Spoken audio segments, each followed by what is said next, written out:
جنت کا بیان۔ حضرت ابو ہریرہ رضی اللہ تعالیٰ عنہ نے کہا کہ رسول کریم صلی اللہ تعالیٰ علیہ وسلم نے فرمایا کہ اللہ تعالیٰ نے فرمایا کہ میں نے اپنے نیک بندوں کے لیے ایسی چیز تیار کر رکھی ہے جس کو نہ کسی آنکھ نے دیکھا، نہ اس کی خوبیوں کو کسی کان نے سنا، اور نہ کسی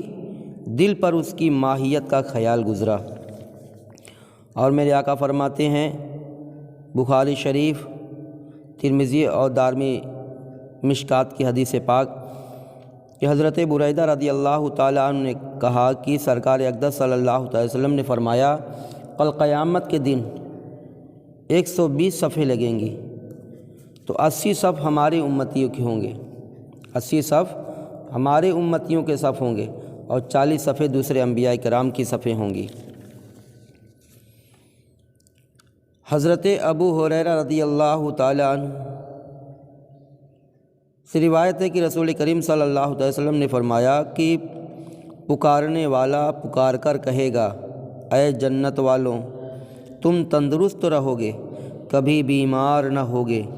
تم زندہ رہو گے، کبھی مرو گے نہیں، تم جوان رہو گے، کبھی بوڑھے نہ ہوں گے،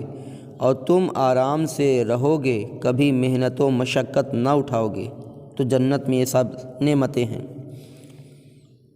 اور حضرت عمر رضی اللہ تعالیٰ عنہ نے کہا کہ رسول کریم صلی اللہ علیہ وسلم نے فرمایا، مرتبے کے لحاظ سے جنتی، ادنا جنتی کو، چھوٹے درجے کے جنتی کو وہ شخص ہوگا جو اپنے باغوں اور اپنی بیویوں اور اپنی نعمتوں،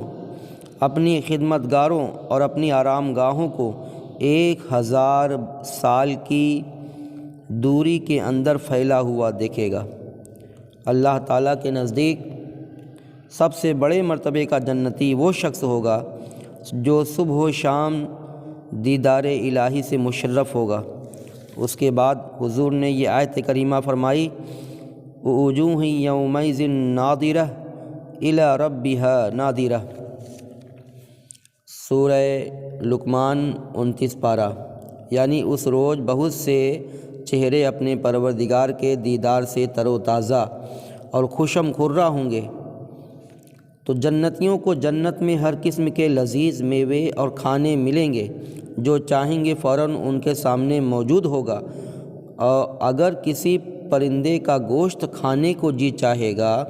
تو اسی وقت بھنا ہوا ان کے سامنے آ جائے گا، اور کسی کے پینے کی خواہش ہوگی کسی چیز کی تو اسی چیز سے بھرا ہوا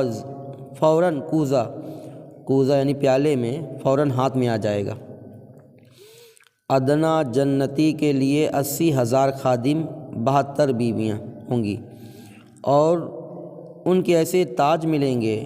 کہ اس میں ایک ادنا موتی ساری دنیا کو روشن کر دے۔ جنتی آپس میں ملاقات کرنا چاہیں گے تو ایک تخت دوسرے کے پاس خود بخود پہنچ جائے گا۔